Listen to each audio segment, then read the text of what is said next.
Le ministre des Enseignements secondaires, en collaboration avec le Minpostel, la CRTV, l'UNESCO et l'UNICEF, a développé une plateforme d'enseignement à distance pour les élèves du secondaire au Cameroun. Une série d'enseignements dispensés par des enseignants de qualité pour les élèves du secondaire.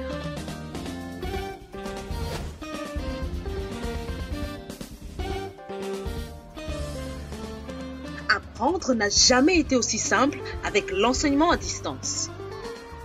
Une initiative du ministère des Enseignements secondaires, sous la supervision du professeur Pauline Nalova-Lyonga, en collaboration avec le ministre des Postes et Télécommunications, la CRTV, l'UNESCO et l'UNICEF, nous introduisons l'enseignement à distance comme une autre méthode d'enseignement et d'apprentissage qui diffère du cadre de classe traditionnel auquel vous êtes tous habitués. Dans le mode d'enseignement à distance, vous n'êtes pas avec l'enseignant en personne, alors prenez votre temps, détendez-vous, écoutez l'enseignant, prenez des notes et visitez les liens suivants pour toute question ou réponse à vos préoccupations. Allez-y à votre rythme. Nalova-Lyonga, ministre des Enseignements secondaires. Chers élèves maîtres, je suis M. Obélé Georges Francis, enseignant de politique éducative et éducation comparée. La sous-discipline politique éducative s'adresse aux élèves du niveau 3. Et le cours d'aujourd'hui se structure comme suit. Nous avons une introduction, des objectifs, les prérequis, des activités d'intégration et un résumé. De quoi s'agit-il dans cette sous-discipline de politique éducative? Notre programme se structure en 6 thèmes. Et depuis le début de l'année, nous avons déjà vu les 4 premiers thèmes et il nous reste à voir les 2 derniers, à savoir le financement des politiques éducatives qui est le 5e thème et la vision de l'éducation dans les documents de stratégie au Cameroun qui est le 6e thème. Le cours de aujourd'hui porte sur le 5e thème, les financements des politiques éducatives. Ce cours se structure en 2 leçons. À savoir la première leçon qui va porter sur l'identification des sources de financement de l'éducation et la deuxième leçon qui va porter sur les procédures de mobilisation des sources de financement de l'éducation. À la fin de ce thème, qu'est-ce que nous attendons de vous? Que vous soyez capable de résoudre des situations problèmes portant sur le financement des politiques éducatives au Cameroun. Et pour le faire, vous avez déjà eu des connaissances sur les leviers de la politique éducative lorsqu'on parlait des financements de l'éducation et des connaissances sur l'analyse des politiques éducatives lorsque nous abordions l'apport du déterminant économique dans la mise en œuvre d'une politique éducative. Les activités d'intégration qui vous seront proposées à la fin de ce thème vont vous permettre de résoudre des situations problèmes liées à l'identification des sources de financement de l'éducation. La leçon que nous allons aborder aujourd'hui porte sur l'identification des sources de financement de l'éducation. Vous serez capable, à la fin de cette leçon, de résoudre des situations problèmes portant sur l'identification des sources de financement de l'éducation au Cameroun. Pour aborder cette leçon, nous allons faire une petite révision. Lisons la situation problème qui vous est proposée ensemble. Votre camarade a oublié l'apport de l'économie dans la mise en œuvre des politiques éducatives. Il vous demande de le lui rappeler. Alors, des réponses qui jaillissent ça et là de vos interventions, on peut retenir ces idées, à savoir l'apport de l'économie dans la mise en œuvre des politiques éducatives peut se voir à travers la capacité d'un pays à doter ses populations d'infrastructures scolaires. Nous parlons ici des écoles, des laboratoires, des ateliers, des bibliothèques, des salles d'informatique. Nous pouvons aussi voir cela à travers le budget alloué à l'éducation pour le fonctionnement des ministères en charge de l'éducation. Et enfin, à travers le recrutement et la rémunération des personnels de l'éducation. Entamons donc notre cours avec cette situation didactique. Lisons-la ensemble. Lors d'une discussion entre vos camarades sur les sources de financement de l'éducation au Cameroun, certains pensent que seuls les ministères en charge de l'éducation financent l'école.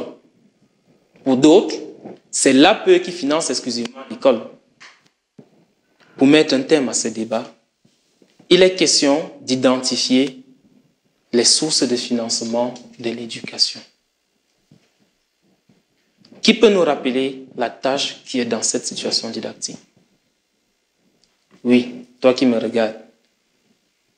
La tâche, c'est, oui, comme tu l'as dit, identifier les sources de financement de l'éducation. Quelles sont les sources de financement de l'éducation? Nous l'avons vu lorsque nous étudions les leviers de la politique éducative. Nous avons défini financement de l'éducation comme le fait de mettre des moyens matériels et non matériels à la disposition de l'éducation pour réaliser celle-ci. Alors, les sources de financement de l'éducation peuvent être classées en 3 grandes sources, à savoir les dotations publiques, les partenaires techniques et financiers et les familles. Les dotations publiques, on les regroupe dans 2 types d'institutions. La première institution, c'est l'État. Et l'État, pour financer l'éducation, fait des dotations budgétaires. Alors, les dotations budgétaires que l'État fait servent au fonctionnement des ministères en charge de l'éducation, à la construction et à l'équipement des écoles, au salaire des personnels. S'agissant des collectivités territoriales décentralisées, les CTD, qui sont la deuxième institution, elles procèdent par des allocations budgétaires. Et nous référons à la loi de la décentralisation de 2004 et celle de 2019, qui détaille un certain nombre d'éléments à cet effet. Nous pouvons voir qu'à ce niveau-là, les CTD, les collectivités territoriales décentralisées, donnent aux écoles du paquet minimum. Les CTD peuvent réhabiliter des écoles primaires et publiques dans leur localité de compétence. Les collectivités territoriales décentralisées achètent des tables-bancs. On peut citer d'autres banques qu'on va retrouver dans la loi de la décentralisation. La deuxième source est constituée des partenaires techniques et financiers. Ici aussi, nous avons 2 types de partenaires. Les premiers partenaires, on les regroupe dans ce qu'on pourrait appeler les organismes internationaux constitués de l'UNESCO, l'UNICEF, l'OIF, le Commonwealth, l'ISESCO, etc. Alors, ces organismes internationaux ont un certain nombre d'actions au niveau de l'éducation dans notre pays, le Cameroun. Ces organismes peuvent recruter des enseignants. Nous l'avons vu avec la Banque mondiale qui a recruté des instituteurs vacataires autrefois. Ces organismes internationaux peuvent aussi construire des écoles. Ces organismes internationaux peuvent former des cadres dans l'éducation, dans l'implémentation des nouvelles approches telles que l'APC, la MAP. Le deuxième type d'organismes, qu'on peut appeler organismes nationaux ou bien les acteurs locaux, est constitué des ONG, des associations, des acteurs privés et des entreprises. À ce niveau, ces acteurs nationaux financent l'éducation selon les mesures ou bien les procédures prescrites par la loi en vigueur dans l'éducation. Et on peut recenser comme financement des appuis financiers divers, des bourses d'études que ces entreprises, à travers leurs fondations ou bien des associations, donnent aux écoliers, les dons divers de tables-bancs, des livres, d'ordinateurs. Nous avons vu des associations de villages qui offrent des tables-bancs dans les écoles, aux écoles dans nos villages. Voilà un peu ce type de financement qu'on peut retrouver dans les organismes nationaux. La troisième source est constituée des familles. Les familles financent l'éducation par l'achat de fournitures scolaires, à savoir les livres, les cahiers et les uniformes scolaires, à partir des paiements des frais d'exigibles et des frais d'examen, par le paiement des cours de soutien, par le paiement de la cantine scolaire aux élèves, par l'achat des forfaits Internet et par le transport des élèves à l'école. Chers élèves, vous avez un peu suivi les différentes sources de financement de l'éducation. Revenons à notre situation de didactique de départ, où il n'était question pour nous d'identifier les sources de financement de l'éducation. Nous allons donc nous mettre en groupe de 4 et dans ces groupes, chacun, bien par groupe, vous allez identifier les sources de financement de l'éducation. Alors, voici un peu recensé les réponses que vous avez données. Comme première source, vous avez mis dotation publique et dans dotation publique, vous avez dit État et au niveau de l'État, vous avez cité 2 moyens de financement, à savoir le fonctionnement des ministères en charge de l'éducation, le salaire des personnels de l'éducation. La deuxième institution que vous avez citée, c'est les collectivités territoriales décentralisées. Et ces 2 moyens que vous avez cités aussi, le paquet minimum et la réhabilitation des écoles. La deuxième source que vous avez identifiée dans vos travaux, c'est les partenaires techniques et financiers. Et ici, vous avez ressorti les 2 types d'institutions, 2 types d'organismes, les organismes internationaux. Et vous avez identifié leurs moyens de financement. L'aide au recrutement des enseignants, l'aide à la construction des écoles, l'aide à la formation des cadres de l'éducation. Au niveau des organismes nationaux que vous avez identifiés, vous avez ressorti 2 moyens, à savoir l'octroi des tables bancs, les dons divers, les livres et les ordinateurs. La troisième source que vous avez identifiée, c'est les familles. Et ici, vous avez ressorti 2 moyens, l'achat des fournitures scolaires et le paiement des frais d'examen. Après cet exercice, qu'est-ce que nous pouvons donc retenir? Nous pouvons retenir qu'il existe 3 sources de financement de l'éducation au Cameroun.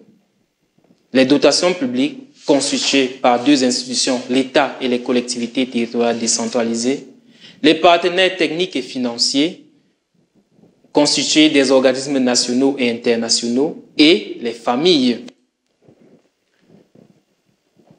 Je vais donc m'assurer que vous avez retenu ce que nous avons appris dans cette leçon. Et pour cela, je vous donne cet exercice. Lisons-le ensemble.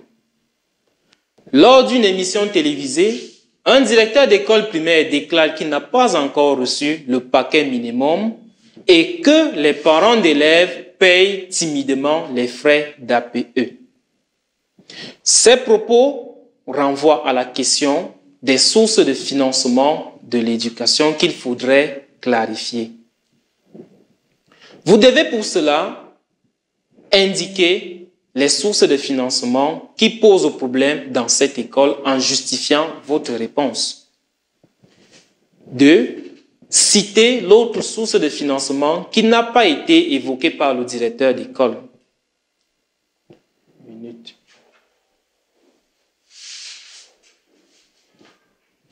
Alors, les réponses, en parcourant un peu vos travaux, les réponses qui jaillissent ça et là, on peut voir ici que la source de financement qui pose problème dans cette école sont la dotation publique faite par les collectivités territoriales décentralisées à travers le paquet minimum qui n'est pas encore arrivé dans cette école, les partenaires techniques et financiers, à savoir les associations, en l'occurrence l'APE, dont les frais tardent timidement à être payés dans cette école. Alors, la troisième source, celle qui n'est pas évoquée par le directeur, c'est bien sûr la famille. Et ça, tout le monde l'a bien trouvé. Alors, félicitations à vous. Après cette brillante performance, je vais vous donner un devoir à faire à la maison. Lisons-le ensemble. À partir de la liste des moyens de financement de l'éducation suivants, paquet minimum, achat de tables bancs, construction des écoles, octroi des bourses d'études, don de manuels scolaires, formation des cadres de l'éducation à l'APC, transport des enfants, fournitures scolaires, classer ces moyens en fonction des sources de financement de l'éducation. Voici les documents qui nous ont été utiles pour réaliser ce cours et que vous pouvez consulter pour consolider ce que vous avez appris aujourd'hui. Pour avoir la loi d'orientation de l'éducation de 1998, le programme officiel des INIège de 2014, les lois sur la décentralisation de 2004 et de 2019, le document de stratégie pour la croissance et l'emploi.